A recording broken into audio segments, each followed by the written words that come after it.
Now to a special tribute for one of our best-loved comedians, showing a different side of him most of us haven't seen before. Yeah, a bronze bust has been created of the late Sir Ken Dodd, unveiled by his wife at Liverpool's Central Library. Now that is where he spent many hours getting away from it all and quietly studying his craft. Our correspondent Ashley Derricott takes up the story. Oh gosh, it's wonderful. Lady Dodd, Anne. It's gorgeous. Coming face to face for the first time with an immortalised image of a comedy legend, the late Sir Ken Dodd, cast in bronze, reflecting the thoughtfulness of his character, a side to him not all fans may have been aware of. He would look up humour, laughter, the history of humour and laughter, psychology of laughter, and psychology in general, and anything to do with the mind, and then creativity for writing. And he had a very broad view on his performance. My dad knew I was going to be a comedian when I was a baby. He said, "Is this a joke?" This was the Doddy millions of people knew, the self-effacing comic whose shows went on for hours. Each evening the gag count would get into the hundreds. Anyone in from Lancashire? Yeah. Well, you'll recognise tripe when you see it. Yet away from the stage, this was another of his favourite places. Liverpool Library's beautifully restored Picton Reading Room, where a poignant tribute to Sir Ken is now on permanent display. So he was just a thinking, intelligent man. That's what I was trying to get across, and instead of the sticky up hair and the teeth. I was trying to just, you know, if you're going to do a bronze portrait of somebody, you're trying to actually look at the person. Would be very humbled. He would honestly not believe anybody would do a bust of him. I honestly think he'd just be truly, literally discombobulated. That was his word.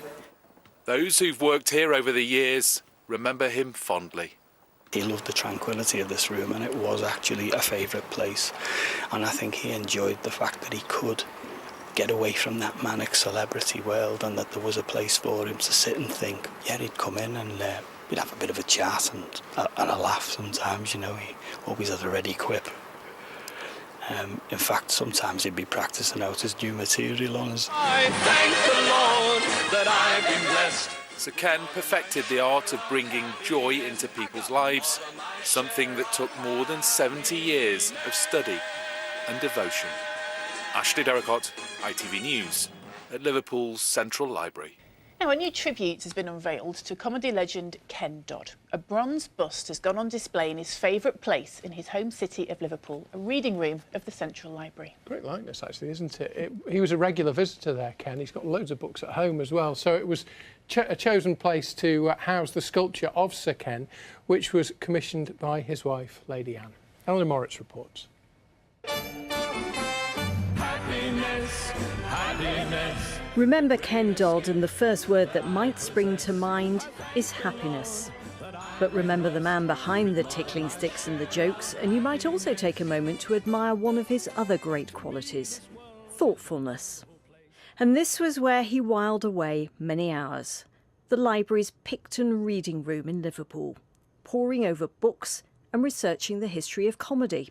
From being a child, he would come to the library. He just loved books. I mean, at home we have a massive library of books. He was always writing notes and things. I mean, if he was in the car, he'd always have a notebook wherever he went. It was this side of Sir Ken that Cheshire-based sculptor Jane Robbins set about capturing, casting his image in bronze with the advice and support of his widow, Lady Anne. I didn't want to just recreate the funny Ken Dodd, you know, with the sticky up hair and the teeth, and that everyone knew him for his stage persona. He was such a well-read man, and so loved this library, spent a lot of time here, and I wanted to maybe sum up that side of him. And not only we are the greatest country in the world, we're in the greatest part of the greatest country in the world, the North. We're the greatest in the North, aren't we? Yeah! Wherever there was Ken Dodd, there was laughter, and the library was no exception. Amidst the silence and the books, he'd practice his jokes on the staff. It would be one joke after another. You know, the pace of it was almost frightening, but you'd be laughing. You hadn't recovered from laughing for the first joke, and he was into the next three. And we're delighted that this will be a place that people can come and remember Ken themselves. And the man from Blackpool Corporation, he said, "Mrs, would you mind getting off the beach, please? The tide's waiting to come in." And for a man whose legend lives on in this city, a man whom Liverpool took to its hearts, I'm not a footballer, you know. a permanent reminder that comedy and contemplation might just be the secrets of a life well lived.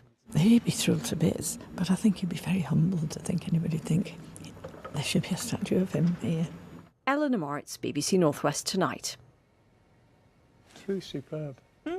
Really superb. It's really nice to celebrate another aspect of his life, isn't it? 'Cause we all think of him as a comic and you know, the Happiness Song. To celebrate the literary part of his life with that bust, I think is really special. And interesting that Jane and Lady Anne, they're both in the Picton reading room at the Central Library, both having to whisper because you've got to be quiet in the library. And, you know what Ken was like. He was always chatting. He was Can't so imagine him whispering, ebullient. can you? You have to go in there and be shh, be quiet. A comic who liked books. Brilliant.